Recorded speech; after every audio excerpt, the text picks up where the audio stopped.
না, প্রথমে তো ম্যাচ জেতা উইন ইজ উইন, এটা তো সবসময় আনন্দের বিষয়।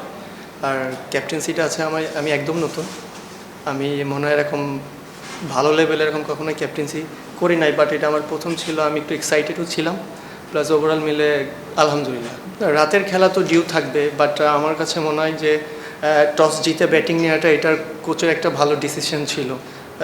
দেখেন আমাদের কিন্তু ব্যাটিং লাইন আপাতত বড় ছিল না, তো সেই ক্ষেত্রে আমাদের বোলিং সাইডটা অনেক স্ট্রং ছিল। আমাদের মনে হয় টসটা অনেক ইম্পর্টেন্ট ছিল, সেটা আমরা ভালোভাবে ইউটিলাইজ করতে পারছি।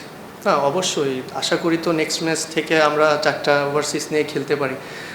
4টা ওভারসিজ হলে দেখা যাচ্ছে টিমের ব্যালেন্সটা আরও ভালো হতে পারবে, এটা আর কি। এটা তো আমাদের হাতে নাই, বাট বর্তমান যারা অফিসিয়াল আছে তারা হয়তো বা ডিসিশান নিতে পারবে। হ্যাঁ, আপনি সিচুয়েশন যেমনই থাকুক না কেন, আপনি দেখেন আপনি যখন খেলার ভিতর ঢুকবেন তখন তো আপনার পুরো এফোর্টই খেলার ভিতর থাকবে।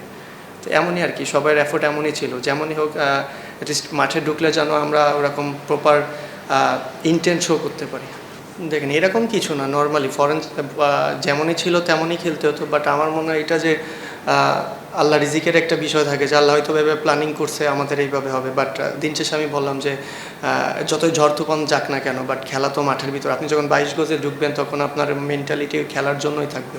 না, মাত্র তো খেলা শুরু করছি, আসলে এত তাড়াতাড়ি এত বড় স্বপ্ন দেখাটাও ঠিক হবে না, বাট স্বপ্নটা আমার মনে হয় ভিতরে থাকলে ভালো। ওভারসিজ যদি আরও 2টার সাথে হয় অবশ্যই ডেফিনেটলি টিম কম্বিনেশন তো অনেক ভালো হবে। দেখেন টি20 খেলা এনিথিং ক্যান, যে কোনো টিমরে যে কেউ হারাই দিতে পারে, তারা যদি ওয়েল ব্যালেন্স থাকে। এটাই ব্যালেন্স হলে তো আমরা অনেক কনফিডেন্ট থাকবো।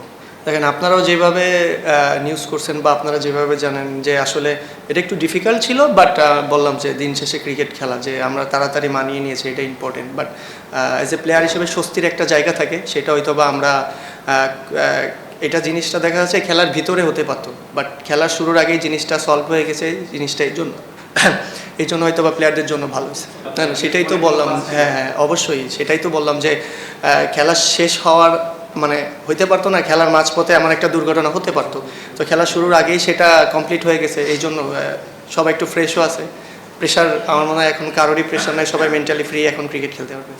না, ডাউট বলবো না। দেখেন আমি যখন অকশনে যাই আমার থাকে না যে অনেক ফ্র্যাঞ্চাইজি আমার নক দিচ্ছিল যে আমি জানি অকশন থেকে চলে আসি, এমন আর কি, জাস্ট এই জিনিসটা এমন আর কি। বাট আমার মনে হয় আমার ডিসিশনটা রাইট ছিল।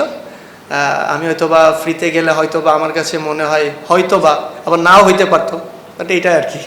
আপনি ব্যবস্থাপনা যদি ভালো না থাকে, প্লেয়াররা তো একটু, আমরা যেহেতু ইন্টারন্যাশনাল ক্রিকেটার, তো আমরা তো এই পরিবেশটা বেসিক্যালি আমি কোনো ফ্র্যাঞ্চাইজিতে এরকম পরিবেশ পাইনি, তো আমার জন্য একটু ডিফিকাল্ট ছিল এটা আর কি। জি, আমি এটা নিয়ে আসলে আমি ইনভলভ ছিলাম না। আসলে বর্তমান যারা অফিসিয়াল আছে তারা আসলে 2-1 দিনের ভিতরে এটা জানা যাবে কারা আসতেছে বা কারা এসে খেলবে নেক্সট ম্যাচ থেকে, এটা আর কি। না, এটা বোঝানো আসলে না। দেখেন এজ এ প্রফেশনাল ক্রিকেটার, তো আসলে একটু প্রবলেম ছিল, সেই প্রবলেমটা সলভ হওয়ার সাথে সাথে আমরা সবাই ফ্রি হয়ে গেছে।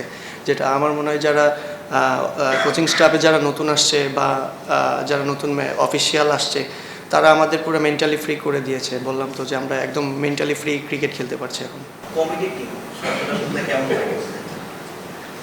এখানে এটা তো কমিটির টিম, এটা তো আমরা এলাকাগত জানি, বাট এটা তো এখন কমিটির টিম, এটা কীভাবে বলবো?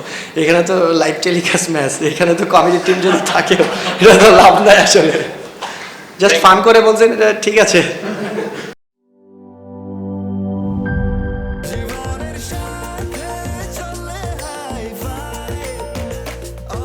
স্বাস্থ্যকর অল টাইম, সব সময় অল টাইম হেলদি লাইফ।